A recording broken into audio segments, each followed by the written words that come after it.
Bonjour, bienvenue en classe sur l'ERTM. Je m'appelle Madame Koulibaly Djeneba Djiré. Chers élèves aussi, bonjour. Je suis là pour dispenser les cours de la gestion au profit de la 4e année agro-pastorale. Le programme de la 4e année agro-silvo-pastorale se résume ainsi. En grand A, ça c'est le document relatif aux opérations de commerce. En grand B, qui est là, ça c'est la gestion des immobilisations.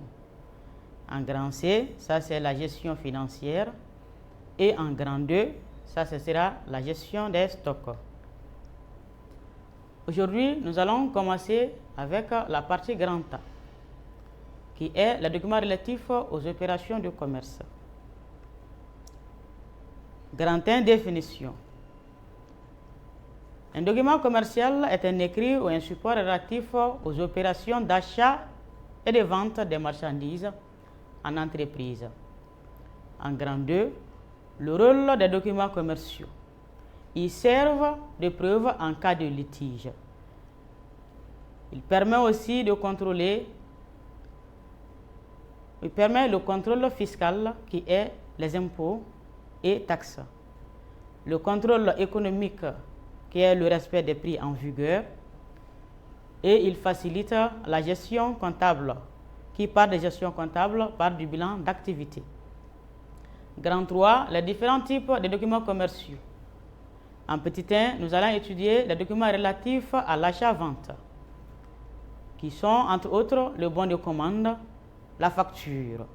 En petit D, les documents relatifs au règlement au comptant, qui sont le chèque et le reçu.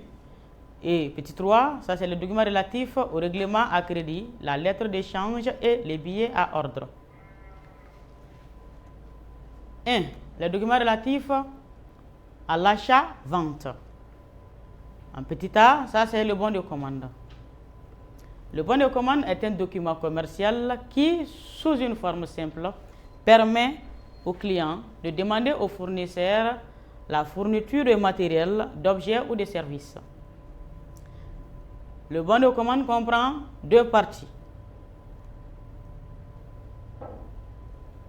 qui sont, ils doivent comporter aussi la mention suivante: le numéro, la date de la commande, les conditions de livraison et le paiement, la désignation des marchandises, leur prix et quantité, la signature du client qui est si nécessaire dans le bon de commande. La présentation du bon de commande.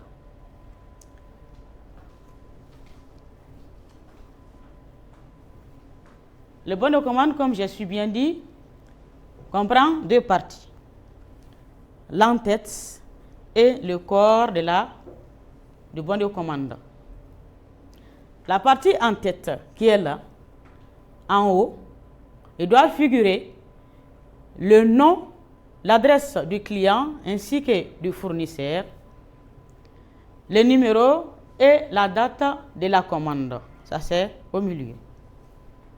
Le corps.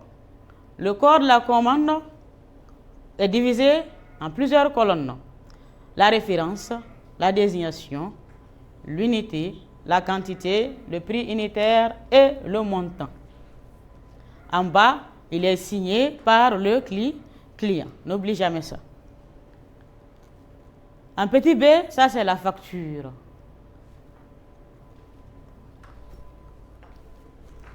La facture est un document établi en deux exemplaires par le fournisseur adressé au client. Cette facture comprend deux parties: l'en-tête et le corps de la facture. Il existe deux sortes de factures: la facture de droit et la facture d'avoir. La présentation des factures, comme je vous ai dit, il y a deux sortes de factures: la facture de droit et la facture d'avoir. On va commencer par la facture de droit. On a dit que c'est deux parties, l'en-tête et le corps. L'en-tête comprend le nom, l'adresse du fournisseur ainsi que du client, le numéro, la date de l'établissement de la facture et de la commande. La partie corps comprend la référence, désignation, unité, quantité, le prix unitaire et le montant, qui est le montant brut. Et cette partie qui est le corps de la facture peuvent comporter diverses réductions et des majorations. Et il sera arrêté à une valeur qui est appelée le net à payer si c'est une facture de droit. Et cette valeur sera arrêtée en chiffres et en lettres. En bas, la facture serait signée et cachetée par le fournisseur. La deuxième, ça c'est la facture d'avoir. Aussi, il comprend deux parties. L'en-tête, encore et le corps. C'est la même chose que la facture de droit. La seule différence est qu'il y a ici mentionné avoir, qui, le nom qui suit avoir, ben, ça c'est le nom du client, parce que c'est le fournisseur qui établit la facture. Le numéro, vous voyez, de la facture d'avoir ainsi que la commande. Et la deuxième différence, ce sera la valeur. On a dit qu'ils peuvent comporter diverses réductions et des majorations et que le montant serait arrêté à une somme qui est appelée le net à déduire. Il est écrit en chiffres et en lettres. Il est signé aussi et cacheté par le fournisseur parce que c'est le fournisseur qui l'établit. Il y a une différence entre la facture de droit et la facture d'avoir. La facture de droit, ça c'est la facture d'achat et de vente. Et par contre, la facture d'avoir, ça c'est la facture des retours suite à la non-conformité des marchandises qui ont été livrées. Les retours qui est la non-conformité aussi, on a besoin d'établir une facture qui le fait, je vous ai dit toujours, la facture est établie par le fournisseur. Il y a aussi une réduction hors facture qui fait appel à une facture d'avoir et le remboursement des frais. Quand on parle d'avoir, c'est le retour. Qui retourne? Le client retourne les marchandises au fournisseur, mais c'est le fournisseur qui établit que ce soit la facture de droit et la facture d'avoir. Ça, c'était en NB. Petit d, les documents relatifs au règlement au comptant. En A, le reçu. Le reçu est un écrit par lequel une personne reconnaît d'avoir reçu à titre de paiement une somme d'argent ou un objet déterminé. Le reçu doit porter la mention obligatoire suivante. Il y a le montant écrit en chiffres et en lettres, la signature et le cachet du bénéficiaire, le nom et l'adresse du bénéficiaire et du débiteur, la date, les numéros et le motif du règlement. Présentation du reçu. Le reçu, voilà les deux parties. Il est divisé en deux. C'est le fournisseur qui l'établit. Et c'est le fournisseur qui remplit. Donc, le cadrage qui est là, le reçu vient souvent avec le nom et l'adresse imprimée du fournisseur. Donc, et c'est cette partie qui est donnée au client.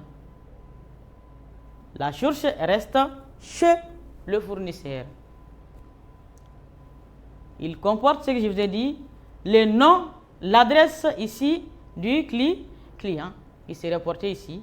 La somme, ça c'est la valeur en lettres, les numéros, la date de l'établissement du reçu. Et ce reçu-là doit être signé et cacheté aussi par le fournisseur. En petit b, ça c'est le chèque. Le chèque est un document par lequel une personne donne l'ordre à une autre, chez laquelle elle a des fonds disponibles, de payer une tierce personne. La personne qui donne l'ordre, c'est ce qu'on appelle le titulaire d'un compte. Il donne l'ordre à qui? Il donne l'ordre au banquier qui est le tiré de payer une tierce personne qui peut être le bénéficiaire ou bien le porteur du chèque. Le chèque doit contenir les informations suivantes: le nom du bénéficiaire, la banque où le tireur a ouvert le compte, l'agence où le compte a été ouvert. Le mot chèque indiqué sur le document est obligatoire. L'ordre de payer une somme déterminée. Le montant du chèque en chiffres et en lettres. Le numéro et la série du chèque. Le nom, l'adresse, la signature et le numéro du titulaire de compte. La présentation du chèque. Le chèque est établi par le client. Il y a la partie série. La série doit être remplie. Le pointier qui est au milieu, ça c'est la dénomination, ça veut dire le nom de la banque. Le bon pour le franc CFA, ça c'est la valeur en chiffres. Payer contre ces chèques-là, ça c'est la valeur en lettres de montant. À l'ordre du bénéficiaire. Payable, ça c'est l'agence où le compte a été ouvert. Payable à l'agence.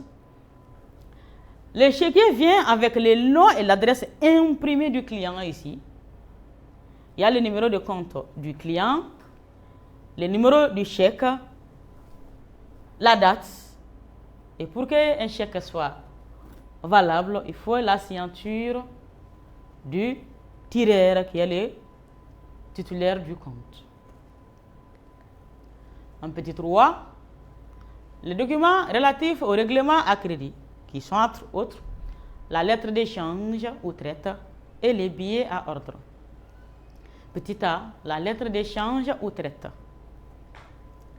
La lettre d'échange est un écrit par lequel le tireur, qui est appelé le créancier, donne l'ordre au tiré, qui est appelé le débiteur, de payer une somme à une date fixée, qui est appelée échéance, soit à lui-même, soit à une autre personne appelée le bénéficiaire. Mais très souvent, le tireur se désigne lui-même comme bénéficiaire. Dans ce cas, les tireurs et les bénéficiaires constituent la même personne. Et pour que la lettre d'échange soit valable, elle doit comporter certaines mentions. La dénomination qui est la lettre d'échange lui-même, l'ordre pur et simple de payer une somme déterminée, le nom et l'adresse du tiré, l'indication du montant à payer, de l'échéance, du lieu et de la date de création de la traite et du lieu de paiement, le nom du bénéficiaire, la signature du tireur, le timbre, l'acceptation, l'aval et la valeur 1.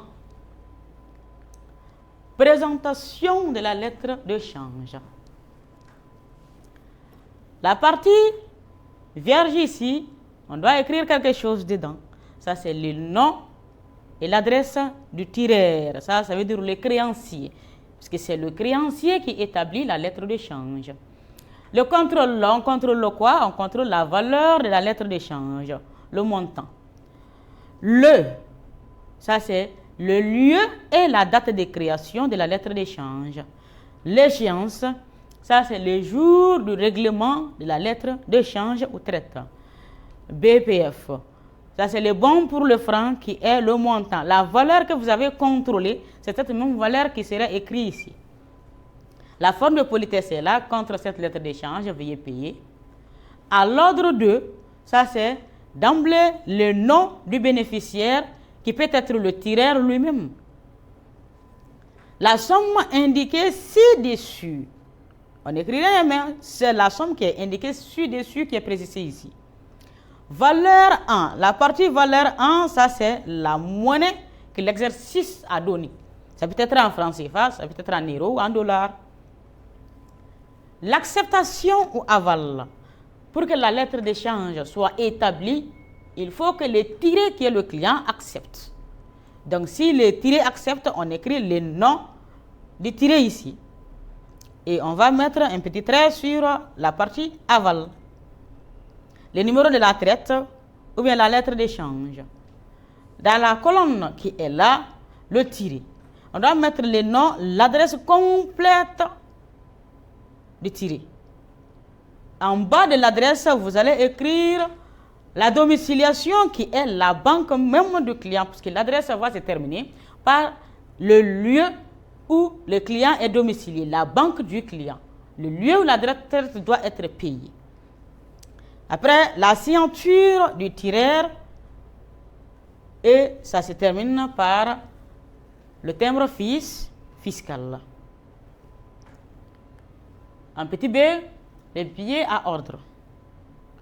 Les billets à ordre aussi, ça c'est un écrit par lequel le souscripteur s'engage envers son bénéficiaire à payer une somme à une date appelée échéance. Contrairement à la traite, le billet à ordre est émis par le débiteur qu'on appelle souscripteur. Ça, c'est le client. Celui qui reçoit le billet à ordre s'appelle le bénéficiaire, qui est le fournisseur. Il comporte les mentions suivantes. La promesse pure et simple de payer sans condition. Ça veut dire je payerai ou bien nous payerons. La somme à payer, le lieu et la date de création du billet à ordre, le nom et la signature du souscripteur, le nom du bénéficiaire, le timbre fiscal, la domiciliation, l'aval. On va venir à la présentation des billets à ordre qu'on peut appeler les BO. La partie vide ici, on n'écrit rien si c'est le billet à ordre. Par exemple, le contrôle, je vous ai expliqué, c'est les mêmes conditions que la traite. On le remplit de la même manière que la traite. La seule différence ici, bon pour aval, là c'est écrit, on ne va rien mettre. On va laisser bon pour aval. On n'écrit rien.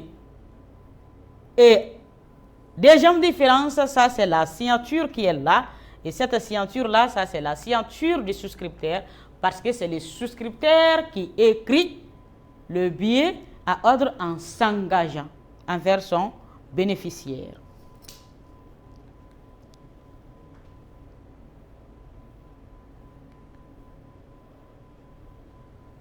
Ok, ça, je vous remercie pour votre aimable attention. C'est ce qui va mettre fin aujourd'hui à la première partie du programme de l'agro-pastoral BTD. Merci et à